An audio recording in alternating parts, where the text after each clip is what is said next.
दोस्तों आज हम सब पढ़ेंगे निषेचन बहुत ही आसान तरीके से, शॉर्ट नोट्स के साथ, वो भी फिगर के साथ। आप लोग वीडियो को बिल्कुल भी स्किप मत कीजिएगा। चलिए स्टार्ट करते हैं। निषेचन को इंग्लिश में फर्टिलाइजेशन कहते हैं। इसकी परिभाषा है अंडाणु तथा शुक्राणु के संलयन को ही निषेचन कहते हैं, यानी स्पर्म और ओवम के मिलने की प्रक्रिया को ही निषेचन कहते हैं। मनुष्य में यह क्रिया तुम्बकीय संकीर्ण पथ संधि यानी कि एम्ब्रियोस्टोमिक जंक्शन पर होता है।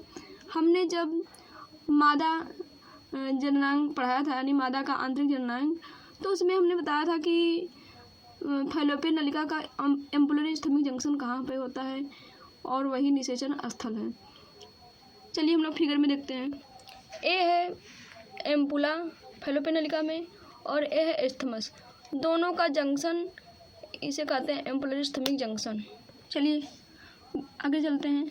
वीर्य सेचन के बाद निषेचन 3 चरणों में संपन्न होता है। नंबर 1 चरण है शुक्राणु का अंडाणु के पास पहुंचना, दूसरा है शुक्राणु द्वारा अंड कोशिका भेदन, और तीसरा है शुक्राणु के केंद्रक तथा अंडाणु के केंद्रक का संलयन। चलिए हम लोग सबसे पहले पढ़ेंगे शुक्राणु का अंडाणु के पास पहुंचना।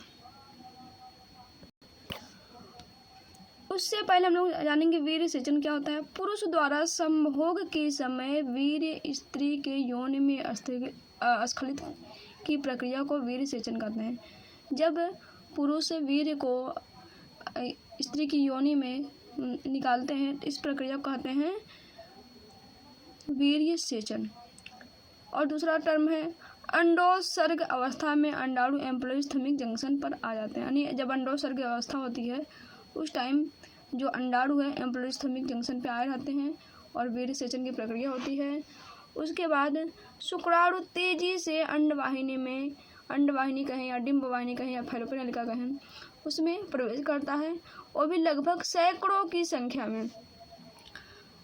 वैसे तो शुक्राणु लाखों की संख्या में उत्पन्न होते हैं, वीर्य में रहते हैं, लेकिन वेजाइना जो है अम्लीय होता है।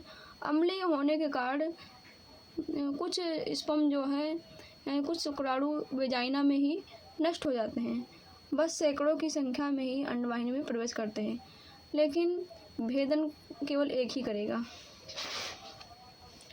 शुक्राणु द्वारा अंड कोशिका में भेदन, इसमें क्या होता है, एक्रोसोम, स्पर्म के ऊपर जो कैप की तरह स्ट्रक्चर होता है उसे कहते हैं एक्रोसोम।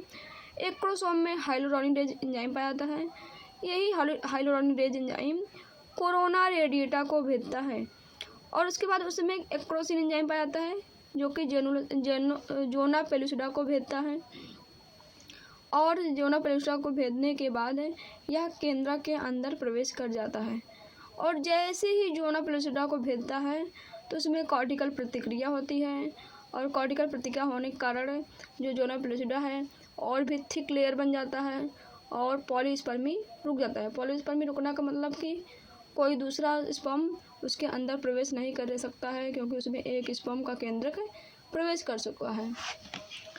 देखिए स्पर्म इसकी तरफ आ रहा है, उसके बाद इसमें स्पर्म पेनिट्रेट कोरोना रेडिएटा, यानी कि जो स्पर्म का जो एक्रोसोम है उसमें एंजाइम हाइलोरोनिडेज एक कोरोना रेडिएटा को भेद रहा है। उसके बाद ये जो है जोना पेलुसिडा को भेद रहा है। जैसे जोना पेलुसिडा को भेदता है तो इसमें कॉर्टिकल ग्रेन्यूल पाए जाते हैं। एक कॉर्टिकल ग्रेन्यूल जो है फट जाते हैं, और फटने के बाद ये जोना पेलुसिडा को ठीक कर देते हैं। यहाँ तक देखिए ठीक हो गया है, जिससे जोना पेलुसिडा ठीक हो जाता है और कोई दूसरा स्पर्म इसके अंदर प्रवेश नहीं कर सकता है। इसके बाद शुक्राणु के केंद्रक तथा अंडाणु के केंद्रक का संलयन। शुक्राणु और अंडाणु का केंद्रक दोनों कोशिका द्रव्य में आ जाते हैं। उसके बाद उन दोनों का संलयन होता है, यानी मिलन होता है, और जैसे उन लोगों का संलयन होता है तो वैसे अर्धसूत्रीय विभाजन सेकंड कंप्लीट हो जाता है। हम लोग पढ़े थे जब अंड जनन हो रहा था तो उसमें मियोसिस सेकंड नहीं कंप्लीट होता है। तो जैसे ही निषेचन की प्रक्रिया में शुक्राणु और अंडाणु का केंद्रक मिलते हैं, वैसे ही मियोसिस सेकंड कंप्लीट होता है और सेकंड पोलर बॉडी बनता है। उसके साथ साथ एक युग्मक बनता है जिसे कहते हैं युग्मनज, यानी जाइगोट का निर्माण होता है। स्ट्रक्चर में देखेंगे तो ये है मादा का केंद्रक और ये है नर का केंद्रक, यानी ओवम का केंद्रक और यह है स्पर्म का केंद्रक, दोनों का संलयन होगा और संलयन होने के बाद एक युग्मनज का निर्माण होगा और यह युग्मनज जो है विदलन करेगा और विदलन करने के बाद एक बेबी का निर्माण करेगा। चलिए स्ट्रक्चर में फिर से देख लेते हैं।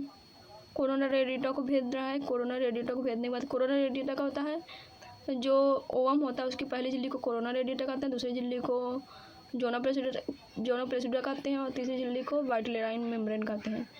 तो सबसे पहले कोरोना रेडिएटा को भेदता है, उसके बाद जोना पेलुसिडा को भेदता है। जोना पेलुसिडा को भेदने के बाद कॉर्टिकल रिएक्शन होता है। कॉर्टिकल रिएक्शन होने के बाद जो जोना पेलुसिडा है वो ठीक हो जाता है और ठीक होने के बाद पॉलीस्पर्मी रुक जाता है और उसके बाद शुक्राणु केंद्रक और अंडाणु केंद्रक का संलयन होता है। इसके बाद युग्मनज का निर्माण होता है और सेकंड पोलर बॉडी का निर्माण होता है। बस आज के लिए इतना ही। आप लोग स्क्रीनशॉट ले लीजिए और वीडियो कैसा लगा है कमेंट करके ज़रूर बताइए। अगर चैनल पर नए हो तो चैनल को सब्सक्राइब कीजिए।